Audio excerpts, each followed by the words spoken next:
In this video from ITFreeTraining, I will look at some of the environmental safety issues that you may encounter while working with computers. There are many hazards around you, and it is critical to manage these correctly to keep yourself and others safe. In order to make your workplace safe, you first need to manage the hazards around you. For any hazards in the workplace, either reduce or eliminate them. A good place to start is keeping the office tidy. There are many things you can do to keep your workplace tidy, and the first one that we will look at is cable management. Shown here is an example of poor cable management. Not the worst I've ever seen. In contrast, here is an example of good cable management. The key to good cable management comes down to two things. First, using cable management solutions. You can see in the first example, the cables are hanging up and down. They are not attached to anything. In the second example, the cables are running through a cable management solution. You can see the cables are held in place with plastic clips. There are dedicated areas for cables to run, which separates them from where they plug in. In the first example, you can see the cables are running in front of where they are plugged in, making it hard to access them. The second way to manage your cables is to use the right length cables. The simple solution that I have seen to do this is to have a rack of cables available. You should keep this near where you need to use them. You want to keep the cable rack fully stocked with cables of different lengths and colors to meet your requirements. If you don't have free cables of different sizes available, you will find that when there is a need to run a cable a short distance and there are only very long cables, the very long cables will be used. That potentially leaves a lot of unneeded cable that needs to go somewhere. Usually it ends up on the floor and becomes a trip hazard.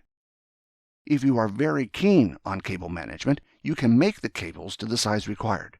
Later in the course, we have a video that shows you how to do this. It takes a bit of extra time to do this. However, if you are keen, you can attempt to sell the idea to your management, telling them that in the long run, it costs a lot less to make the cables yourself rather than buy pre-made cables. The end result looks a lot better too. Limiting the cable length helps, but in some cases you need to run long cables, as devices may be quite a distance apart. Whenever possible, avoid running cables across floors as they create a trip hazard.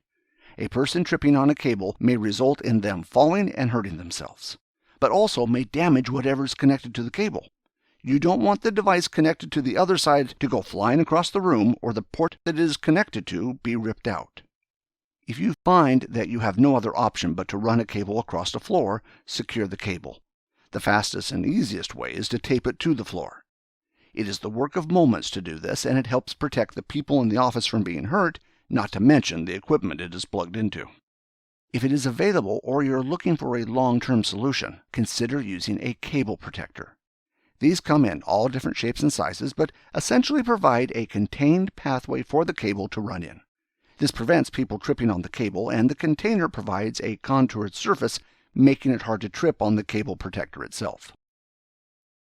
Next, you need to consider where the cables run for your users' work areas.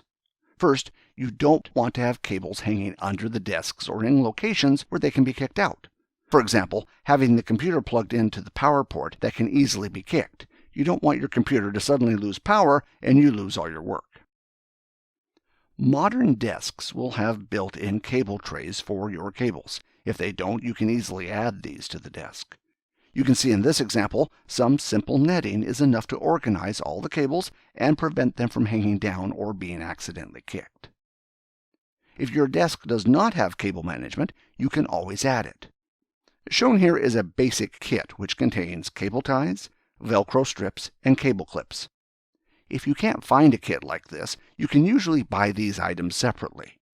Even just having some cable ties to manage your cables will make a big difference. Also, you are able to buy cable trays that can be added to tables or other office furniture. These cable trays allow you to run your cables in a managed way. Besides looking a lot neater, it also helps prevent cables from being accidentally kicked out or unplugged. You can see in this example how using a few cable ties can make a big difference. In this case, all the extra cable lengths are tied up so they are not hanging down and are out of the way. Sometimes the difference between having good cable management and bad cable management is just a matter of being a bit creative on how you manage your cables. Doing something as simple as choosing a different power socket or a different location to put the computer can make a big difference.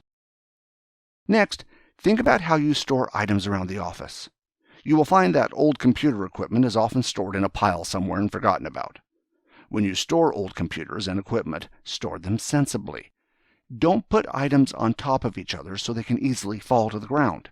To make things easy, dispose of old and surplus equipment. You will find in many IT departments that over the years, a lot of old equipment starts to pile up. This creates two problems. First, the old equipment starts taking up a lot of space.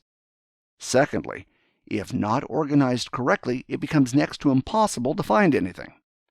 You will know this feeling when you are trying to find something as simple as a power cable and you have to dig through piles of computer equipment to find it. What is worse, when someone cannot find what they are looking for, they will go out and buy another one. This just adds to the problem.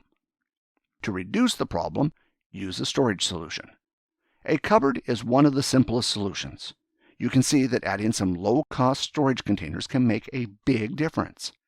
It is easy to label the containers and keep track of what you have.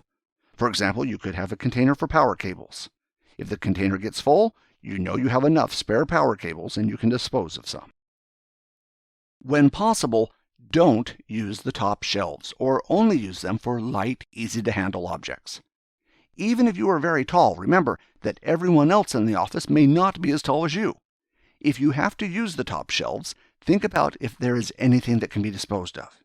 If you have a pile of old keyboards that have been in the cupboard for years, it is unlikely you will ever use them.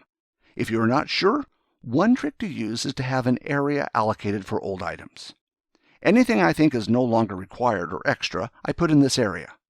Every 6 months or so, I would dispose of everything in that area. This helps if you are not sure what to get rid of and what to keep. If you have not used it in 6 months, it is unlikely that it will get used. If you find you need to use the top shelf, purchase the ladder or safe step so you can access that shelf safely. That concludes this video from ITFreeTraining on environmental safety.